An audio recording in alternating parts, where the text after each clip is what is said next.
Block Business Logic Component. Dans la vidéo précédente, nous avons créé une application compteur avec Riverpod. Nous avons géré les states. Nous avons créé un state counter provider avec state provider de type int.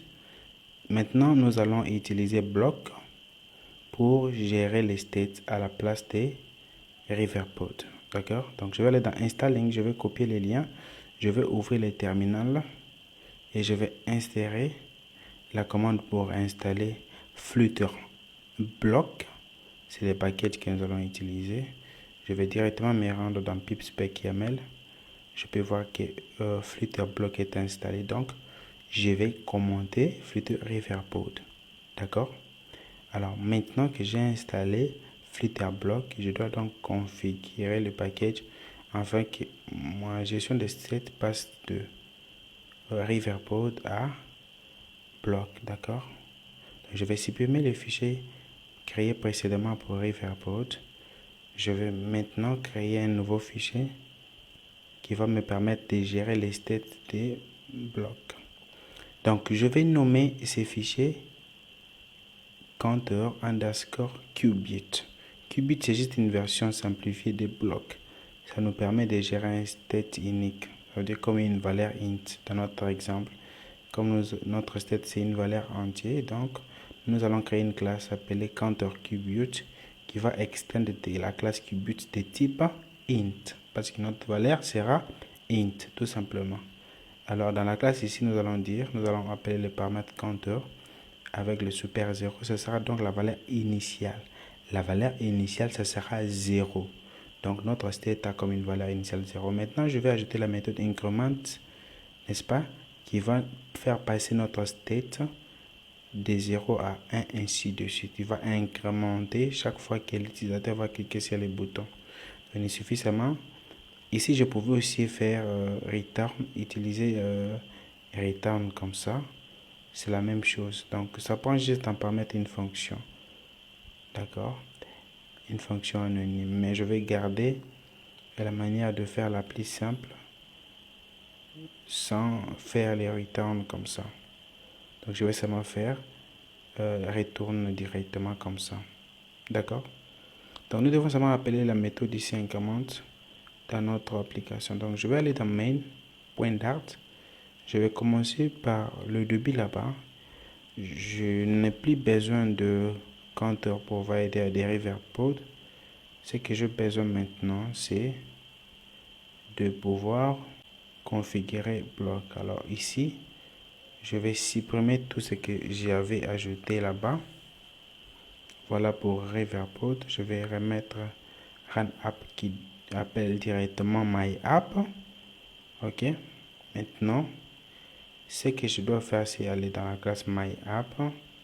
Et dans cette classe ici, dans home, au lieu de directement donner my home page, ok, qu'est-ce que je vais faire dans home ici? Dans home ici, je vais appeler les widgets. Je vais appeler les widgets block provider. Block provider qui vient du paquet Flutter block. Alors, à l'intérieur ici, je vais donner le paramètre. Quel paramètre? Create des points. Ça va prendre ici une fonction qui est un paramètre que nous n'allons pas utiliser. C'est pourquoi je mets underscore qui retourne notre provider que nous avons créé, notre state counter cubique que nous avons créé ici. Non, on peut nommer ça n'importe comment. Nous l'avons nommé counter cubique. C'est ce que nous allons retourner. Si je dois juste mettre virgule et puis je vais ajouter le paramètre child. Le child sera maintenant notre home, my home page. Donc ça c'est bon ici. Ok. Alors maintenant block provider n'existe pas. Je dois l'importer et je dois l'importer d'où? Je dois l'importer des Flutter block. Donc c'est le package que nous avons utilisé.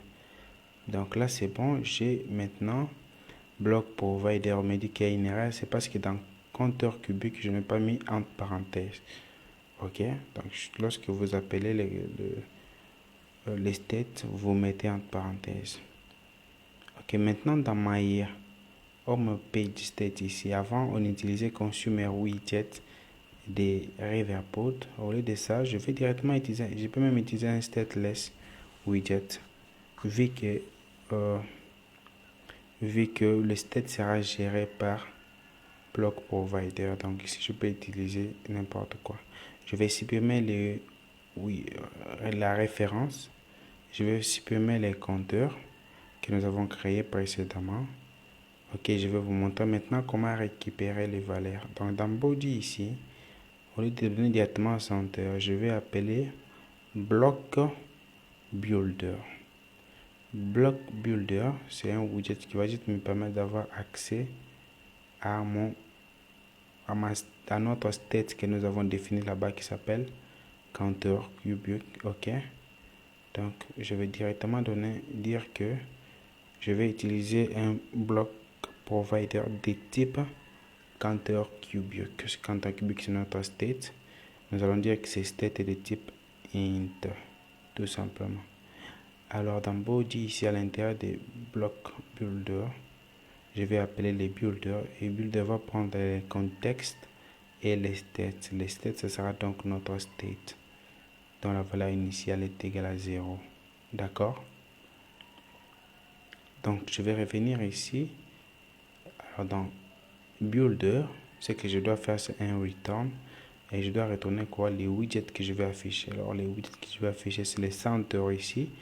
Je vais mettre ça ici et à la fin je vais mettre point virgule parce que c'est un return tout simplement.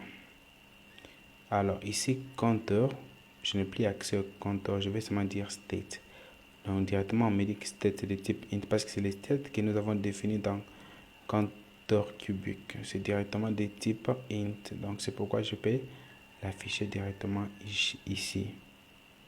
Ok, dans cette partie c'est bon. Il nous reste maintenant de gérer la partie du bouton. Donc ici maintenant ce n'est plus ref, nous allons appeler contexte.read. Ok, et nous allons read quoi? Nous allons read notre state. Alors quel est le nom de notre state?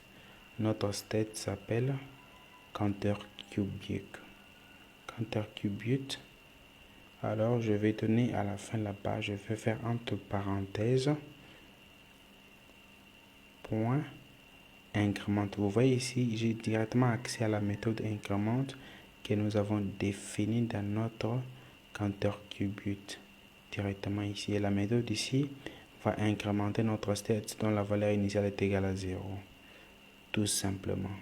Donc ici, si j'actualise ici, je vais pouvoir couper l'application parce que j'ai installé Flutterblock, le package. À chaque fois que vous installez un package, il faut toujours couper l'application. Donc ici, je vérifie que dans Home, j'ai donné un block provider. Ok. Et que ici, j'utilise block builder. Donc, je vais couper l'application et je vais relancer l'application. Vu que j'avais installé un package. Chaque fois que vous installez un package, il faut toujours couper et puis relancer l'application. Donc là, l'application vient de démarrer.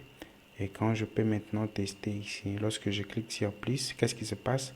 Nous voyons que l'incrémentation se passe. Lorsque nous cliquons sur plus, nous allons dans contexte.read, counter cubic et nous pouvons accéder à la méthode increment.